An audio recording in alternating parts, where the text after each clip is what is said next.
misalnya kalian melakukan sebuah inovasi nih, kayak melakukan sebuah perubahan dari proses, tapi itu nggak ada hasil akhir yang bisa terukur, sebenarnya itu bukan inovasi, itu baru sedang penciptaan, tapi masih belum sampai ke bentuk inovasinya. Nah, ada lagi bahasa yang lainnya itu reinvent, kan banyak banget kayak, oh kita nggak mau reinvent the wheel misalnya, ataupun kayak, oh Tokopedia itu reinventing the market experience gitu. Nah, jadi bahasa di sini adalah memikirkan lagi how can we create a value untuk sebuah sistem yang udah berlangsung gitu. Tapi kita tanpa harus menciptakan sistem market yang baru. Jadi kalau Tokopedia mungkin kayak reinventing atau menemukan kembali cara teman-teman ini untuk jualan di pasar gitu, ataupun jualan di toko. Nah, tapi kita reinventnya itu seperti apa dengan melakukan personalization. Jadi kayak kalau teman-teman ke Tokopedia, wanita udah pernah beli baju fashion, sepertinya tertarik dengan barang make up, nanti akan diperkenalkan dengan barang-barang kecantikan gitu. Nah, jadi the personalization is the key. Lalu juga untuk mengkonversi dari transaksi yang biasanya offline ke online, juga itu adalah salah satu reinventing-nya. Nah, jadi how we reinventing the market adalah dengan cara lebih gampang karena nggak usah tawar-menawar. Kalau di pasar mungkin kayak mau beli barang harus tawar-menawar dulu jadi lama. Nggak ada tengkulaknya atau nggak ada middleman, orang yang ngambil komisi dari penjualan teman-teman di tengah-tengah karena semuanya langsung bisa dicari dari Tokopedia dan juga bisa langsung mendapatkan market seluruh Indonesia. Kalau di pasar kan misalnya jualan di pasar Kuningan gitu, cuma bisa dapat market di Kuningan. Dengan Tokopedia, what we reinvent adalah satu penjualan bisa mencakup seluruh Indonesia. Nah, jadi kurang lebih seperti itu ya. Jadi innovation in business adalah kuncinya sebuah proses untuk melakukan perubahan dengan hasil yang terukur. Jadi hasilnya adalah kayak, oh lebih cepat untuk transaksinya, pendapatannya lebih besar, marketing dicakup lebih banyak kalau untuk Tokopedia sendiri. Nanti mungkin teman-teman kalau misalnya waktu ngelakuin innovation bisa sambil mikir nih kayak value-nya apa ya aku dari menginovasi satu proses ini gitu. Next. Nah, semua hal yang di-invent, everything that can be invented has been invented gitu. Jadi semua hal yang bisa kita ciptakan itu tuh udah ada gitu. Makanya mungkin kalau misalnya kita melakukan sesuatu yang baru, mungkin bukan penciptaan sesuatu yang baru lagi, tapi dari hal yang sudah ada, how can we make it better nih? How can we bring value lagi? Gimana cara kita bisa memberikan nilai tambah dari proses yang sudah berjalan? Karena memang akan jauh lebih gampang untuk kita melakukan penambahan value atau penambahan nilai ke satu proses yang sudah berjalan. Contohnya mungkin Gojek gitu. Gojek pangkalan, ojek pangkalan nggak ada dari dulu. Tapi mereka tinggal menambahkan satu value nih. Oh, sekarang Gojek pangkalnya bisa dipanggil. Nggak usah jalan ke pangkalan lagi gitu. Sedangkan kalau misalnya Gojek ini dijalankan di Amerika, di mana ojek itu nggak ada, akan lebih sulit untuk diciptakan. Karena pertama harus bangun ekosistem Gojeknya, membangun kebiasaan orang naik Gojek gitu dan mungkin itu bukan di market yang tepat karena orang Amerika takut naik ojek atau badan mereka besar-besar semua jadi nggak bisa naik motor gitu. Nah jadi akan sangat sulit kalau kita mau menciptakan sesuatu yang belum terciptakan gitu sih. Next. Nah, kalau dari innovation sendiri, ada beberapa business framework nih. Kita bisa melihatnya dari scope dari innovation-nya sama skala dari innovation-nya. Apakah dia satu komponen-komponen kecil, satu bagian dari bisnis, atau secara sistemik. Sistemik itu berarti seluruh ekosistem, seluruh cara kerja akan kita innovate. Lalu juga dari skalanya, apakah ini cuma, oh naik 20%, naik 30% gitu dari yang existing, atau kita melakukan satu perubahan dari hal yang sudah ada, tapi kita aplikasikan ke hal yang lain yang belum pernah dilakukan sebelumnya, sehingga menambahkan sebuah added value. Kalau breakthrough, berarti udah perubahannya itu secara sistematis, seluruh ekosistem yang terubah, dan memang benar-benar ini behavior yang baru yang belum pernah ada case-nya sama sekali. Nah, ini contohnya apa? Ada di halaman, mungkin kalau aku jelasin recombine innovation adalah dengan komponen yang udah ada, kita tambahin lagi. Generation innovation itu mengganti natur dari sebuah produk dan service yang sudah ada, tapi ditambahin teknologi, sehingga bisa go to the next level. Yang satu lagi ini benar-benar mengubah behavior secara keseluruhan. Nah, next. Jadi kalau yang paling tinggi itu dari dulu nggak ada listrik, jadi bisa ada listrik di paling kanan atas, ataupun misalnya dulu kita nggak pakai layar, sekarang jadi ada LCD layar, atau misalnya berubah komponen, komponennya itu langsung kita menemukan sebuah microchips gitu, dan ada komputer. Sedangkan kalau misalnya cuma diaplikasikan ke hal lain, contohnya baking soda dulu untuk masak gitu, tapi sekarang orang bisa menjual baking soda sebagai alat untuk cleaning gitu. Atau ziplock yang dulu cuma plastik biasa, sekarang bisa dikemas jadi alat untuk mensterilkan barang-barang gitu. Atau kamera digital yang dulu memang sudah ada kamera, tapi ditambah teknologi jadinya bisa jadi kamera digital. Jadi perubahan itu tuh banyak level. Ada yang mungkin kayak cuma bisa memutihkan gigi sebanyak 20% gitu. Ada juga yang kayak benar-benar bisa berubah nih dari fungsinya kamera analog jadi kamera digital, atau mungkin kalau sekarang yang lagi ngetren adalah kayak Apollo gitu, yang benar-benar kita nggak pernah ke bulan, jadinya bisa naik pesawat ke bulan, ataupun nanti jadi orang-orang biasa bisa naik pesawat ke bulan tanpa harus jadi astronot gitu sih. Jadi inovasi itu ada jenjangnya, dan kita nggak semua harus berada di posisi teratas. Teratas sebelah kanan ini adalah yang paling sulit karena benar-benar dari development-nya susah, terus ada invention, research yang bertahun-tahun dan menghabiskan puluhan triliun gitu. Next. Nah, jadi dari inovasi sendiri itu memang sudah ada naturnya sih. Inovasi itu pasti berbahaya. Tapi sebagai inventor kita harus go to the where the fear is. Ya kita harus menuju ke tempat yang menyeramkan itu untuk bisa melakukan inovasi gitu. Innovator juga kita nggak terpengaruh oleh penolakan. Justru dengan ada penolakan kita semakin berusaha untuk jadi yang aku propose ini salah gitu. Yang ide ini mungkin aku coba rethink lagi, aku coba pikirkan lagi, sehingga bisa menjawab kebutuhan-kebutuhan orang yang nge-reject tadi. Terus innovation, lagi-lagi bukan menciptakan, innovation itu adalah reinventing kan, menambah value terhadap sesuatu yang sudah diciptakan untuk menjadi lebih baik lagi. Innovation juga bukan solo fighting, tapi harus merupakan kerjasama dengan orang lain juga gitu.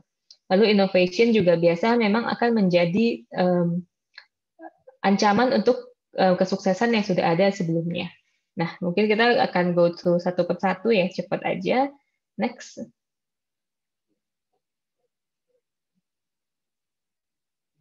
Kalau misalnya kita melihat, memang inovasi ini kan berbahaya. Tapi seorang innovator itu akan melihatnya dengan perspektif yang berbeda dibanding orang normal gitu. Kita nggak akan membiarkan uncertainty, ketidakpastian dari sebuah produk itu untuk menghilangkan value dari inovasi tersebut gitu. Karena market baru pasti ada resiko tinggi gitu. Kita harus bereksperimen, terus juga membuat co-creating the market to adapt with your company. Pelan-pelan kita menciptakan marketnya, mengedukasi pasar. Nah, untuk marketnya bisa menerima service yang baru tersebut gitu. Pertanyaan yang paling besar adalah apakah ketakutan kita itu bisa mengalahkan dari value yang bisa kita deliver ke customer gitu. Contoh dari sebuah inovasi ya, karena kan sekarang lagi pandemi, lagi banyak-banyaknya orang yang invest saham gitu.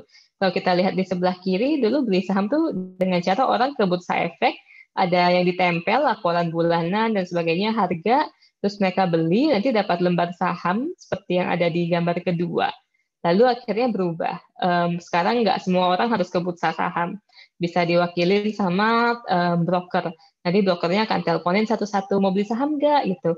Oh ya mau beli, tapi harganya udah berubah waktu kita konfirmasi. Jadi kayak akan jauh lebih sulit untuk semua orang bisa mendapat akses saham gitu. Lalu akhirnya kedua, orang udah menciptakan platform saham nih, bisa dibeli di desktop gitu, bisa dibeli dari komputer, tapi yang bisa akses masih sangat sedikit karena sangat kompleks dan sebagainya. Nah, sampai saat sekarang akhirnya mereka sudah menciptakan aplikasi di HP, beli saham itu ya udah kayak ngepost foto di Instagram aja, dan cuma tinggal klik langsung selesai gitu. Nggak usah submit dokumen, kirim-kirim lagi ke KYB proses dan sebagainya. Jadi itu adalah contoh inovasi setiap inovasi pasti ada ketakutannya ya. Ketakutannya apa? Kalau misalnya dulu, kalau misalnya broker-broker ini sesudah punya dashboard saham, mungkin orang yang mereka maintain jadi lebih sedikit gitu. Ataupun dengan adanya aplikasi, siapa lagi yang mau pakai broker karena biayanya lebih rendah dan juga lebih cepat gitu. Tapi ya namanya juga inovasi, we have to think more, kita harus lebih banyak memikirkan tentang value apa sih yang bisa dibawakan ke customer gitu. Next.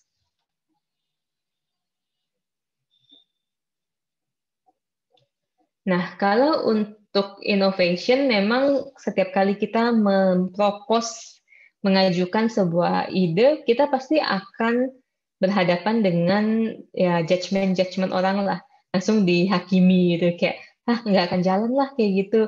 Ada-ada aja misalnya, ataupun kayak dari market nggak mau beli karena kayak aduh kayak berbahaya deh, siapa sih yang mau pakai aplikasi nggak jelas, nanti uang saya di kartu kredit saya hilang gimana gitu.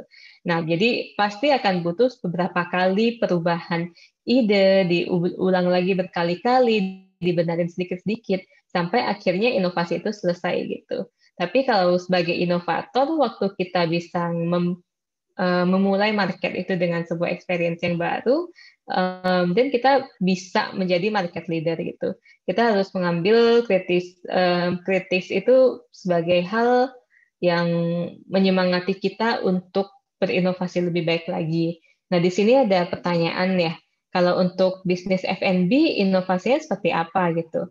Kalau misalnya bisnis F&B, contoh inovasi yang ada sekarang ya, tadi kan aku sempat bilang inovasi itu harus bersama dengan market kan, co-creating with market. Jadi kita harus melihat secara market apa sih shifting behavior yang belum di tap in gitu loh oleh kompetitor yang besar. Misalnya kalau kita lihat di F&B, mungkin sekarang lagi banyak cloud kitchen gitu dibanding kita punya toko sendiri, punya restoran, semuanya online aja jadi pakai cloud kitchen ataupun dari rumah. Nah, another inovasi yang saya kira lagi, oke, di pandemik ini orang jadi lebih jarang makan di rumah gitu. Nah, tapi apakah berarti semua bisnis F&B harus go online? Udah go online pun, apakah orang mau untuk beli makanan setiap kali dia mau mesen gitu? Atau jangan-jangan mereka juga pengen kayak, pengennya biar lebih murah, makanannya tuh udah siap saji, tapi aku cuma tinggal masak dikit atau cuma tinggal dipanasin di microwave. Nah, makanya kita dari Tokopedia juga melihat banyak peningkatan dari bisnis makanan yang siap saji, which is frozen food. Jadi kayak makanannya udah ada, tinggal di microwave-in atau tinggal ditumis-tumis sedikit. Jadi itu juga contoh inovasi yang bisa kita lakukan. Jadi sebenarnya produknya selalu ada makanan itu gitu. Tapi karena kita lihat pandemi, berarti approach-nya mungkin lebih ke misalnya makanannya di frozen. Atau sekarang nih yang menjelang hari raya, bisnis F&B apa sih yang saya kita lakukan? Berarti kita harus mikirnya kayak oke, pendekatan hari raya. Kalau kita lihat ya, tahun lalu merupakan tahun yang kita ngerasa kayak banyak banget dapat hampers dari orang-orang gitu. Nah, karena memang ada shifting perubahan nih yang dulunya mungkin kayak acara bersama, buka puasa bersama. Nah, sekarang berubah jadi kasih hampers. Jadi bisnis F&B pun bisa mikirin kayak oke, kasih makanan yang bisa dijadiin hampers, bisa dikirimkan, Instagramable, dan juga harganya masih masuk budget orang untuk bikin hampers. Bisa tahan lebih lama waktu digojekin, nggak harus dimakan saat itu juga gitu. Ataupun bisa bertahan 1 minggu misalnya. Jadi orang kalau nggak makan langsung juga masih bisa disimpan untuk keesokan harinya. Jadi kita harus bisa co-creating with the market opportunity sih. Next.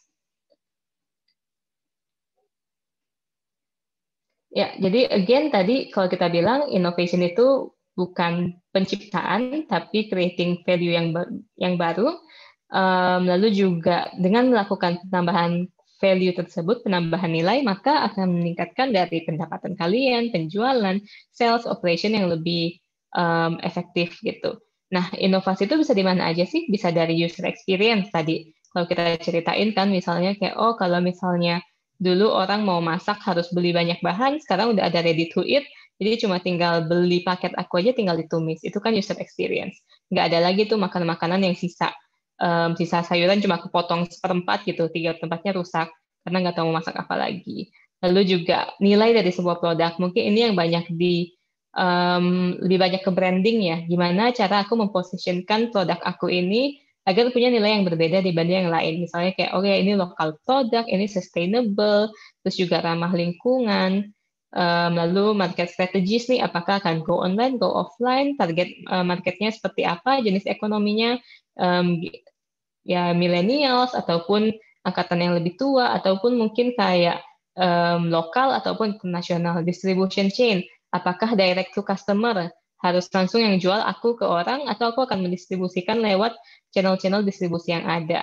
Nah, dari semua ini, experience adalah experience itu yang memiliki kesempatan paling tinggi untuk diinovasi. Karena dia sangat liquid kan. Maksudnya kayak mungkin kita sama-sama jual produk yang sama, tapi user experience yang berbeda aja, experience yang ditawarkan berbeda aja, itu udah berbeda. Coba kita bayangkan antara orang yang jual nasi kebuli yang cuma dibungkus dengan kantong ya bungkusan Padang, dengan orang yang jual nasi kebuli dipiringin dengan cantik, di package jadi hampers. Harganya yang nasi kebuli yang pakai bungkusan nasi Padang itu paling cuma 20.000 gitu. Tapi nasi kebuli yang dibikin sedemikian rupiah untuk jadi hampers, harganya 200.000 gitu. Jadi itu adalah bagaimana experience itu bisa menjadikan tempat untuk kita berinovasi. Next.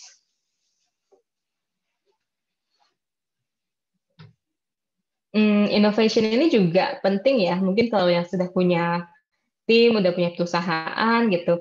Dari research itu membuktikan bahwa untuk melakukan inovasi semakin ke sini, itu harus dilakukan bersama tim. Nggak cukup satu orang aja untuk melakukan inovasi tersebut gitu. Jadi kalau kalian punya perusahaan, punya tim, ajak untuk semua perusahaan, semua tim itu untuk berpikir ke arah inovasi. Jadi itu bukan hanya tugasnya CEO, CPO, ataupun Chief Innovation Officer gitu, atau Chief Product Officer, tapi ini untuk seluruh orang yang ada di perusahaan kalian harus mulai berpikir gimana cara untuk berinovasi gitu. Next. Next lagi. Nah, jadi kalau tadi kita bilang inovasi itu ancaman untuk kesuksesan yang udah ada di hari kemarin gitu. Kenapa? Karena banyak banget bisnis-bisnis existing yang nggak berani melakukan inovasi karena bisnisnya udah jalan dengan baik gitu. Kalau bisnisnya masih jalan dengan baik, kenapa aku harus berinovasi ke hal yang mungkin membahayakan bisnis aku gitu. Nah, ini justru menjadi opportunity untuk SME, bisnis-bisnis baru, UMKM itu untuk berinovasi. Karena kalian nggak punya status quo. Sedangkan bisnis-bisnis yang existing punya status quo yang harus dilindungi gitu. Nah, jadi mungkin kalau contohnya nih, bisnis-bisnis existing yang karena status quo gagal, itu Blockbuster sama Netflix ya. Jadi Blockbuster itu kayak tempat rental film, mungkin kayak kalau di daerah-daerah di Indonesia, kayak kalian biasa nyewa DVD gitu, ke toko-toko. Nah, ini tuh dia punya jutaan toko lah, toko buat rental DVD gitu. Waktu Netflix menceritakan tentang project mereka, dia nggak tertarik, kayak dia bahkan nggak mau invest di sana. Akhirnya setelah Netflix menjadi besar, mereka tutup dan bangkrut. Padahal dulu nilainya ratusan triliun US dollar gitu. Jadi memang untuk cara bisa kita untuk sukses ya seperti company-company ini, Tokopedia, Gojek, Traveloka, kita memang menjadi ancaman untuk bisnis-bisnis yang sudah ada. Kalau Tokopedia mungkin less of ancaman ya, karena kita kolaborasi bareng dengan bisnis yang existing, jadi sebenarnya nggak ada value yang kita ambil. Next. Next lagi. Karena sisa 10 menit, aku pilih yang penting aja. Next lagi. Nah, kalau misalnya sudah punya perusahaan, gimana sih caranya kita untuk men-encourage inovasi? Nah, jadi inovasi itu, kalau di Tokopedia mungkin kita menciptakan kayak innovation zone, gimana ide itu disampaikan, dipikirkan, terus kayak coba kita cari gimana cara untuk memperbaikinya lagi gitu. Jadi di innovation zone itu boleh berpikir bebas lah apa aja idenya gitu. Dan juga kalau misalnya masuk ke zona ini, pasti increase kesempatan untuk suksesnya akan menjadi lebih tinggi karena kalian nggak berpikir sendiri, tapi kita ajak semua grup yang terkait dari finance, legal, produk, ataupun kayak sales. Nah, itu semua berpikir menjadi satu untuk menyelesaikan satu problem. Biasanya memang dari 10.000 ide yang ada, paling 30 doang yang kita jalankan gitu. Dan itu biasa kita udah kayak nulis dokumen yang panjang banget, dikerjain 2 minggu, 3 minggu gitu. Akhirnya kayak, oh yang ini nggak jadi. Ataupun udah di piloting, ini udah dijalanin kayak 2 bulan, 3 bulan, bahkan setahun setengah gitu, kayak ya udahlah ternyata emang ide ini nggak cocok, kita matiin aja gitu. Jadi itu akan sering banget ide-ide yang udah kita ajukan bahkan nggak maju ke development, baru on paper udah di kill, atau udah jadi produk udah jalan di kill lagi gitu. Jadi memang untuk inovasi itu memang akan menghadapi hal seperti itu. Lalu juga ya untuk melakukan inovasi benar-benar butuh proses dan disiplin yang tinggi dari atas, maksudnya dari founder, dari leadership hingga ke bawah untuk bisa menempuhkan inovasi tersebut. Next. Nah, kalau untuk sukses factor-nya berarti kita harus punya framework yang tepat untuk setiap inovasi. Misalnya kayak, oh awalnya seperti apa, nanti akan seperti gimana. Karena kalau kita nggak punya sistem yang tepat, waktu mau diturunkan ke bawah, mereka bingung. Lalu dari leadership juga harus mengerti bahwa innovation ini nggak bisa langsung dapat duit, tapi mungkin harus ada iterasi dulu dan mungkin butuh waktu beberapa lama untuk bisa menghasilkan commercial return. Lalu juga saat menghadapi failure, ya kita harus mengembrace failure ya, kayak nggak apa-apa kalau gagal, yang penting kita coba lagi, berarti kita udah tahu cara ini nggak berhasil gitu. Lalu juga memang harus ada sedikit budget yang kita sisihkan untuk melakukan innovation ini, dan juga punya matriks yang terukur nih, kalau misalnya sebuah inovasi ini dikatakan sukses, kita setuju dulu inovasi ini sukses kalau hasilnya seperti ini, atau matriks A, B, C ini naik gitu. Next. Nah, kalau misalnya sebagai leadership pun kita misalnya untuk melakukan inovasi ada beberapa jenis. Ada yang kayak memang bisa langsung memberikan decision decisif, dan mereka sistemnya itu lebih kayak oke, mau menyerang terus menerus, menyerang ini lebih ke menyerang market ya. Jadi kayak oke, kita harus nambah-nambah inovasi yang ada gitu. Nah, itu biasanya akan mereka jadikan sangat inovatif. Tapi ada yang kayak bisa bikin decision, tapi mereka lebih kayak ingin melindungi yang ada gitu. Itu akan lebih risk averse, berarti untuk menghindari resiko.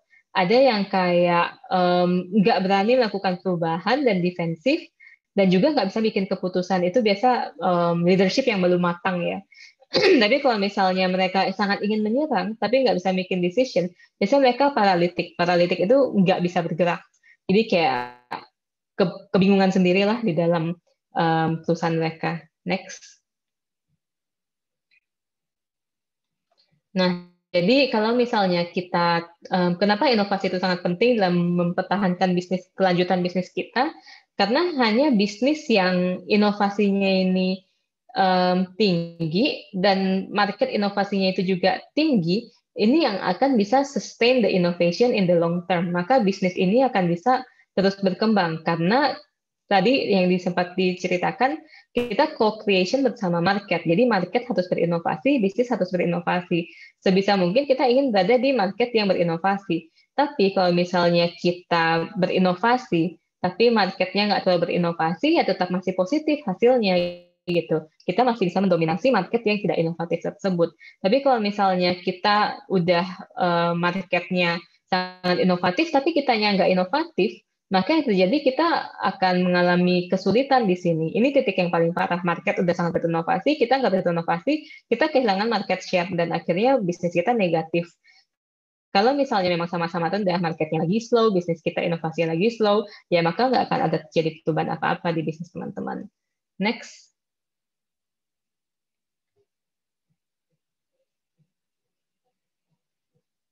Jadi again, kalau untuk mereka, untuk 7 hal yang perlu diketahui untuk inovasi adalah kita ini building innovation dalam ketidaktahuan gitu. Nah, oleh karena itu kita harus fail fast. Berarti kita secepatnya kita eksekusi, kalau gagal ya udah kita kill, ulangi lagi gitu. Lalu kita juga kalau misalnya ini adalah bisnis existing, kita udah tahu sukses yang sebelumnya seperti apa, kita harus bisa unlearn. Untuk unlearn itu kayak biasanya kan kita ngomongnya learn ya, tapi kalau unlearn itu melupakan apa yang udah pernah kita pelajarin untuk belajar hal yang baru gitu. Jadi unlearn the behavior dari sukses yang sebelumnya, karena apa yang membuat teman-teman sukses ke satu titik nggak akan membawa teman-teman untuk sukses ke titik yang lebih tinggi lagi gitu. Makanya kita harus memikirkan dari kesuksesan, nggak memikirkan dari kesuksesan yang sebelumnya. Lalu juga ide-ide itu ada yang kayak sampah, ada yang beneran gitu kan. Nah, kita harus bisa mengidentifikasi ide mana yang sampah, ide mana yang memang bibit gitu. lalu fokus ke proses, bukan langsung ke produk akhir, karena seringan kita udah langsung membuat keputusan, gue mau bikin produk A gitu, pasti ada marketnya, lalu dipikirkan prosesnya gimana untuk memvalidasi produk tersebut. Lalu juga harus menginovasi di experience yang ada, innovation experience, jadi kayak cara orang-orang mendapatkan produknya juga lebih kita inovasi, lalu juga men-challenge conventional wisdom, misalnya kayak ojek tuh emang ada di pangkalan, nggak bisa ojek lu suruh pakai HP, mereka nggak punya HP, mereka illiterate dan sebagainya. Nah, hal-hal yang seperti itu harus kita challenge sih, karena mungkin memang asumsi, dan belum tentu orang-orang tersebut nggak mau berubah bila dikasih kesempatan. Next. Ya, mungkin kalau dari studi kasus di Tokopedia kita udah banyak melakukan inovasi. Misalnya dulu kita juga menjadi brand pertama yang melakukan COD waktu di tahun 2018. Lalu kita juga punya toko cabang di mana untuk perusahaan-perusahaan yang tidak punya tim untuk menghandle barang-barangnya, cuma mau dropshipping, misalnya mereka bisa nitipkan di warehouse kita dan langsung akan di packing, diterima order dari Tokopedia, langsung dikirim ke pembeli.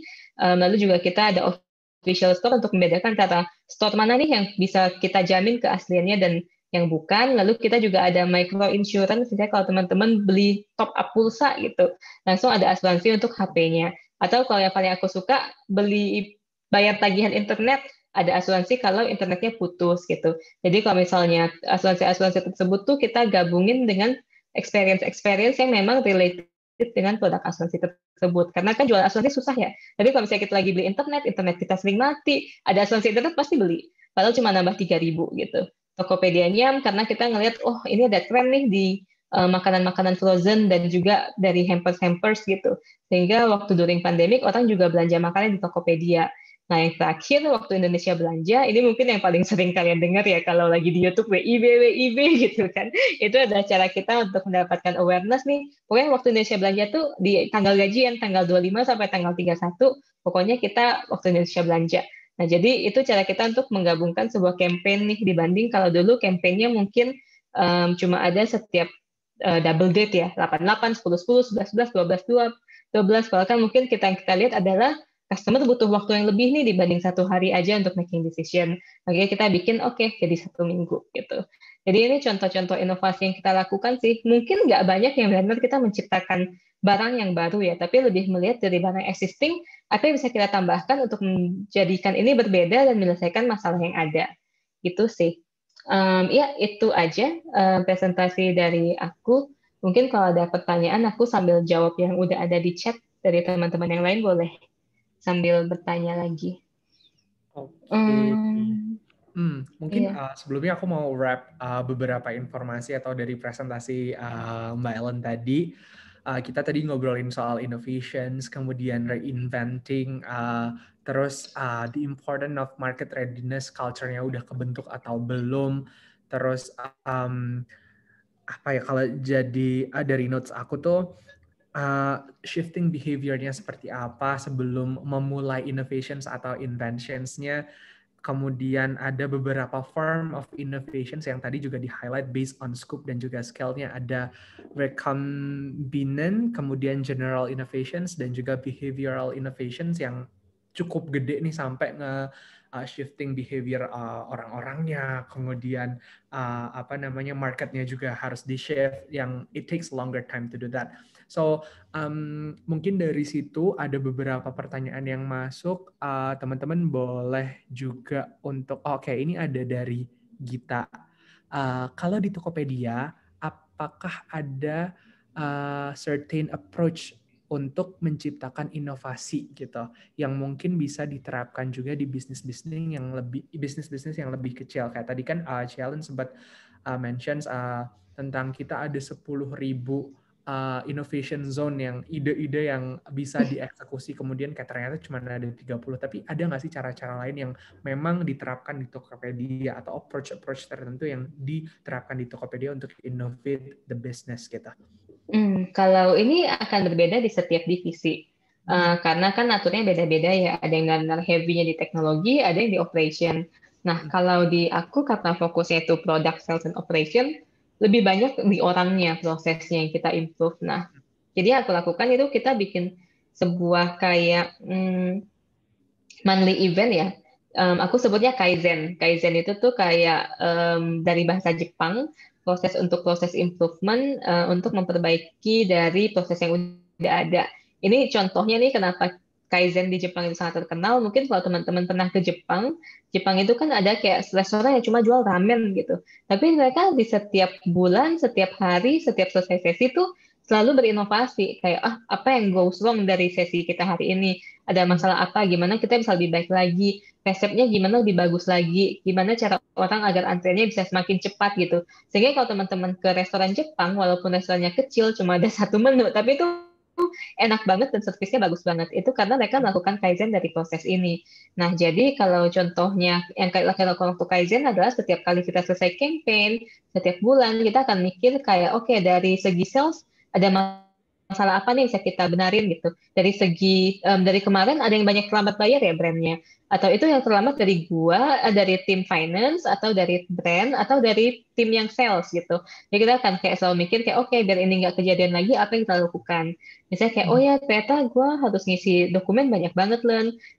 Jadi gua keteteran atau kayak gua sering salah karena ngelakuin hal ini gitu. Nah mungkin kita akan lakukan kayak double check gitu. Nanti kita akan kayak nge-list semua produk problem yang ada di 1 minggu sebelumnya, kita minta untuk timnya itu isi dokumen semua problem yang terjadi. Waktu di hari H, kita buka sebuah dashboard ya. Mungkin kalau ini di tempat offline kayak banyak post-it yang kita tempelin di dinding-dinding, masalah-masalah yang mirip-mirip.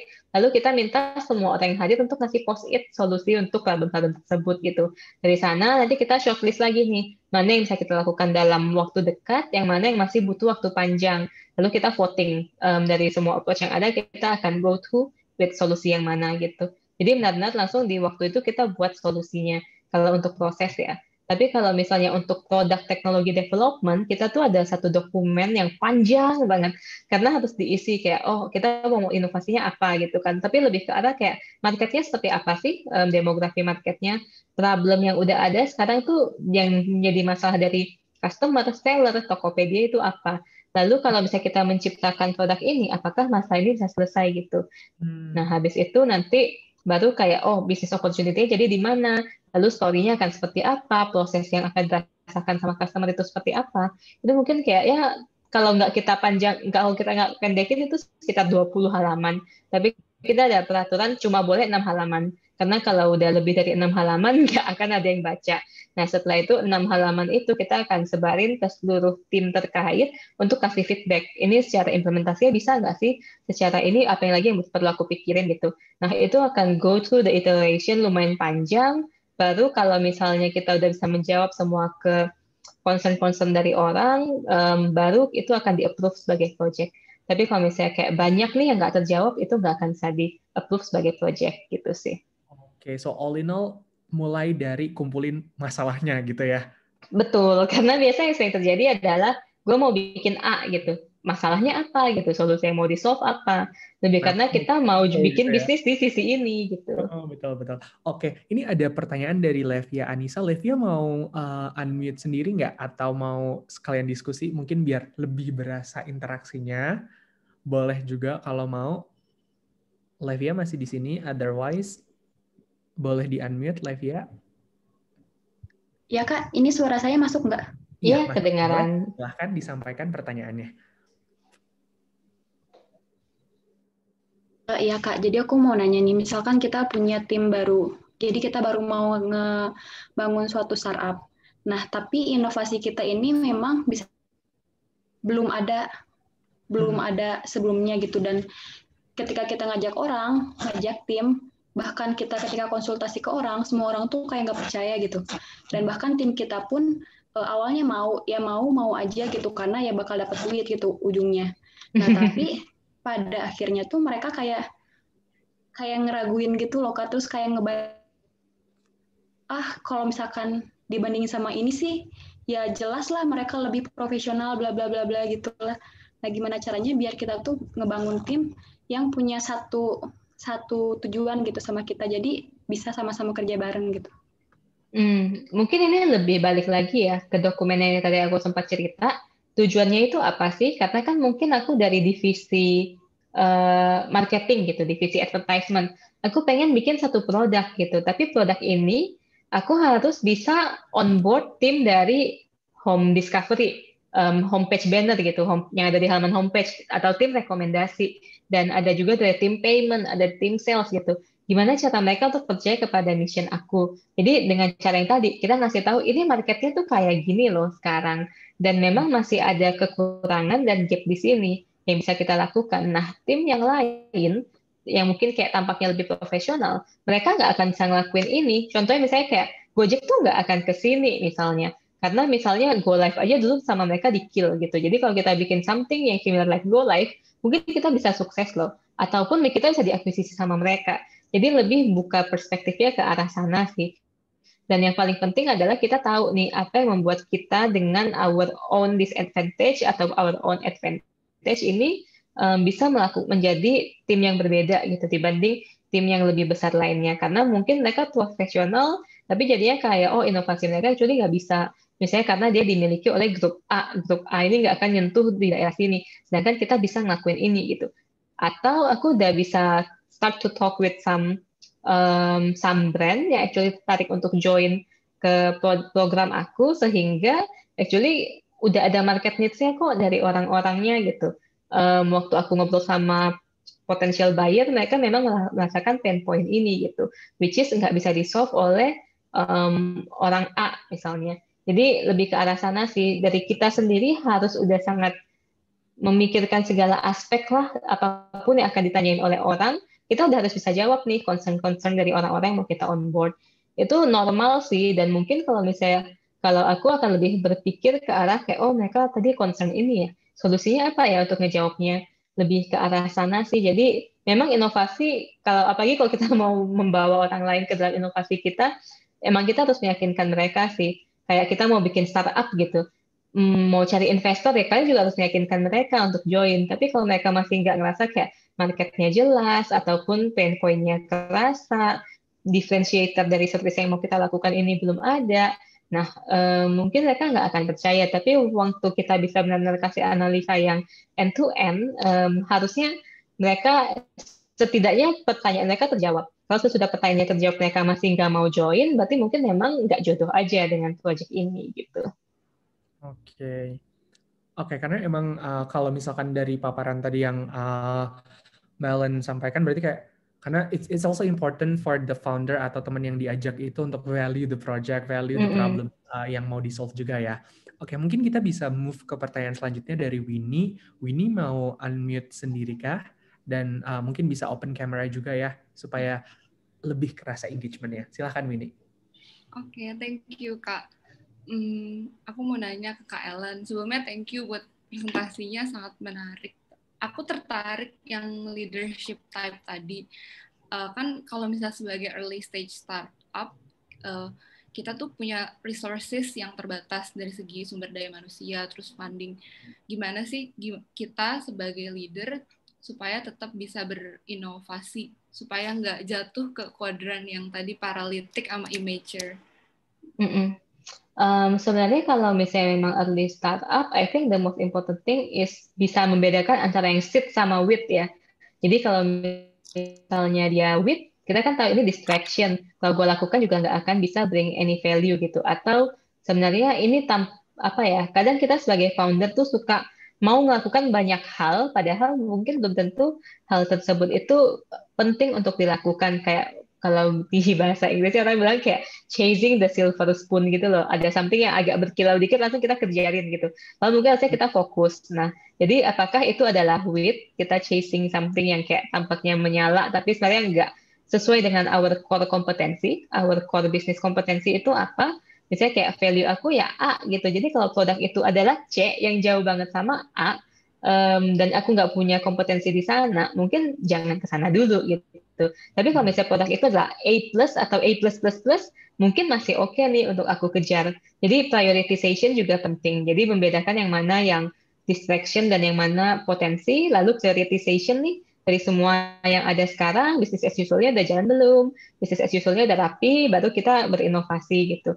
Nah, inovasinya ini dengan budget yang ada, gimana cara aku memprioritaskan inovasi ini gitu. Apakah aku akan spend kayak, oke, pilotingnya dulu, spend kayak 10 juta, pilotingnya itu aku akan end sampai fase apa. Kalau memang udah kita roll out ke 10% user, ternyata hasilnya seperti ini, matrix, tadi aku sempat mention, kita udah punya matrixnya, usernya retain, increase-nya sales-nya mencapai sekian, margin segini, nah baru aku akan roll out lagi nih ke inovasi yang lebih besar. Jadi inovasi itu nggak harus langsung jadi mobil Tesla gitu. Bisa jadi baterainya Tesla dulu, ataupun mungkin bisa jadi aplikasi AI-nya Tesla dulu gitu sih. I see. Jadi ada concierge plan-nya nih yang kira-kira paling bisa di innovate terlebih dahulu apa, dan nanti develop dari situ untuk lebih besar lagi dan lebih scalable lagi ya, Mbak Ellen ya. Thank you ini for the questions. Kita masih ada 2 pertanyaan lagi dari Mbak Alit Astuti dan juga Mbak Tuti Dwi Hartini. Mungkin dari Mbak Alit dulu, boleh unmute.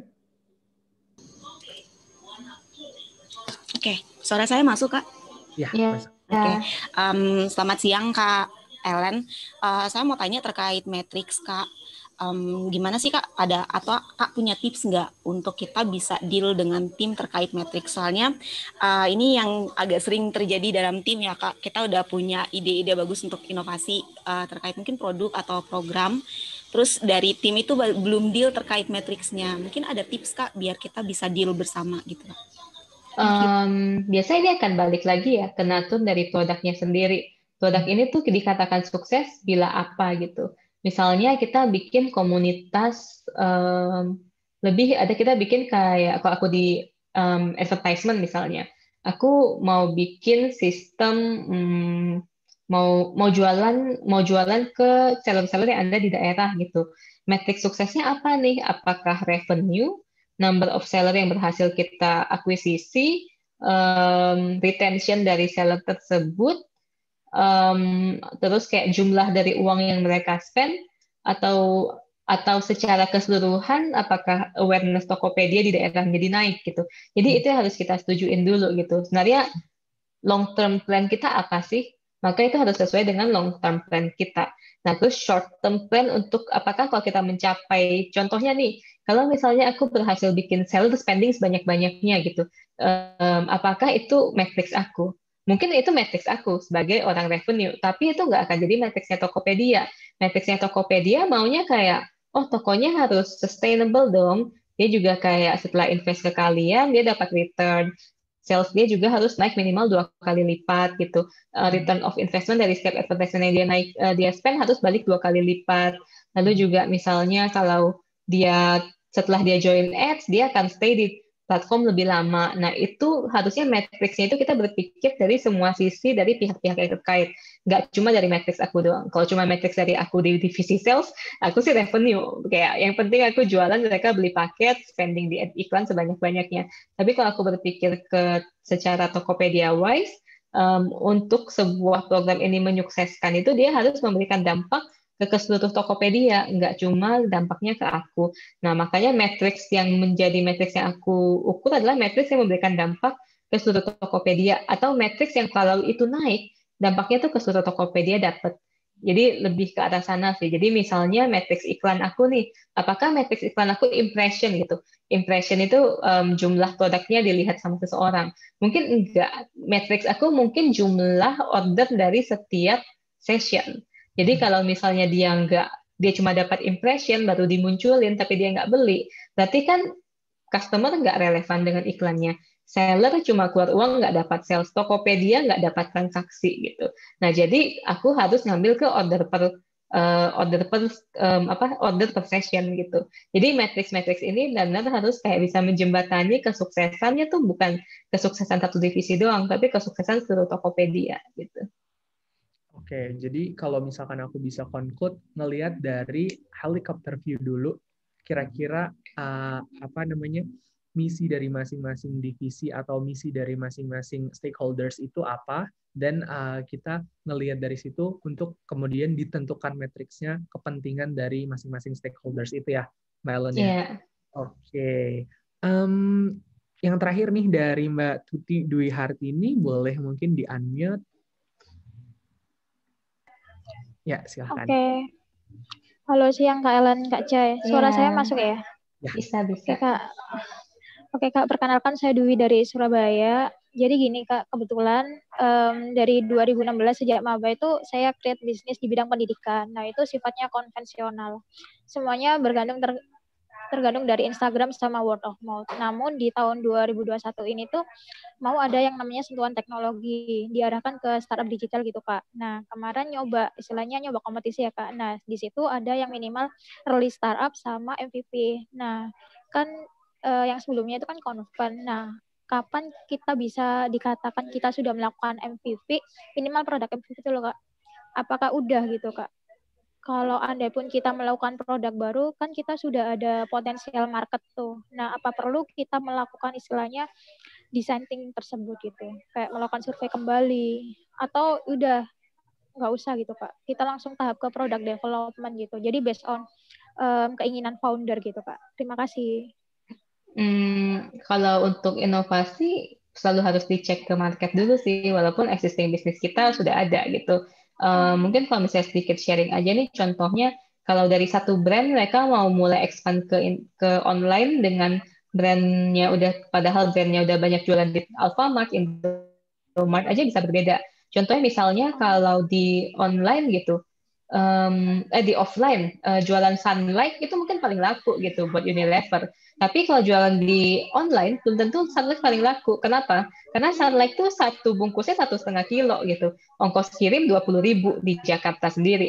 Tapi kalau misalnya harga Sunlightnya sendiri 16.000, orang mungkin nggak akan mau beli Sunlight. Tapi mungkin akan mereka beli misalnya kayak lipstick ataupun barang-barang yang kayak secara value-nya lebih tinggi tapi bebannya lebih ringan misalnya gitu. Nah, ini juga sama untuk edukasi gitu.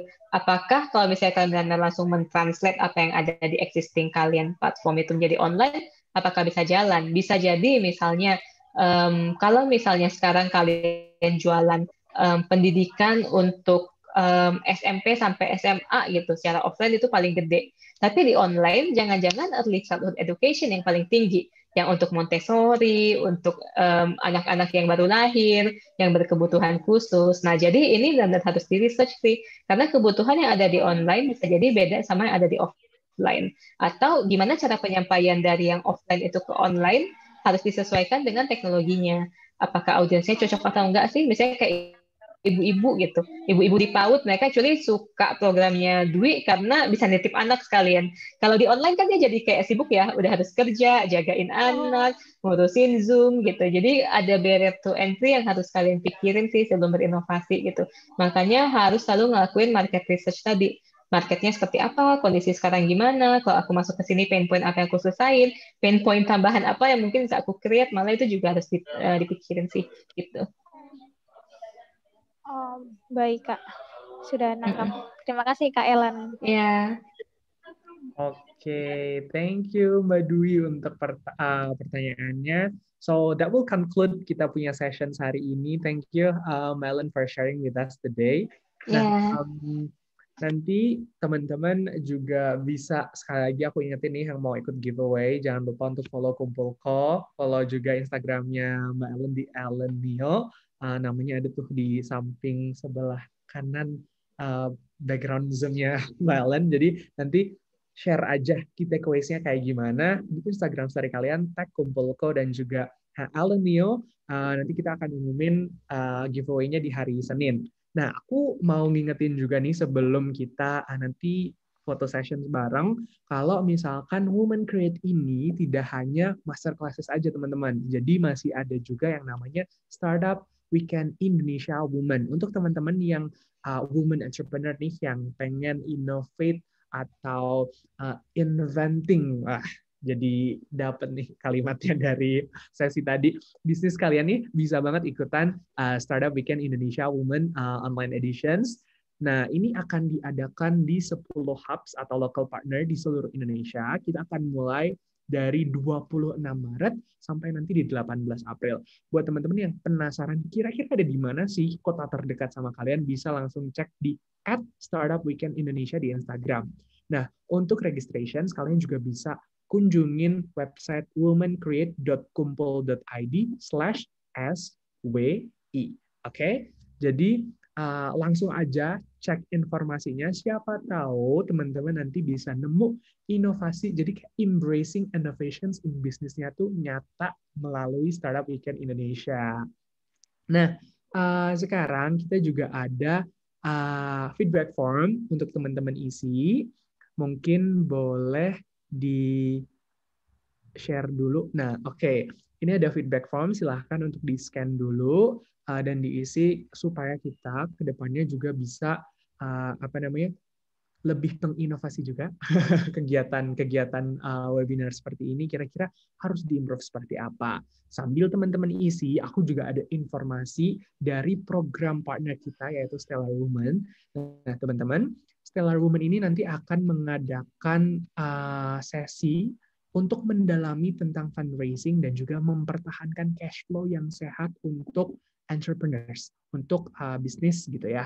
Jadi teman-teman dapat mengikuti sesi ini yang akan dilaksanakan nanti di hari Sabtu tanggal 27 Maret 2020 jam 9.30 sampai 12.45. Registrasinya di mana? Bisa di www.stellarw.com/events.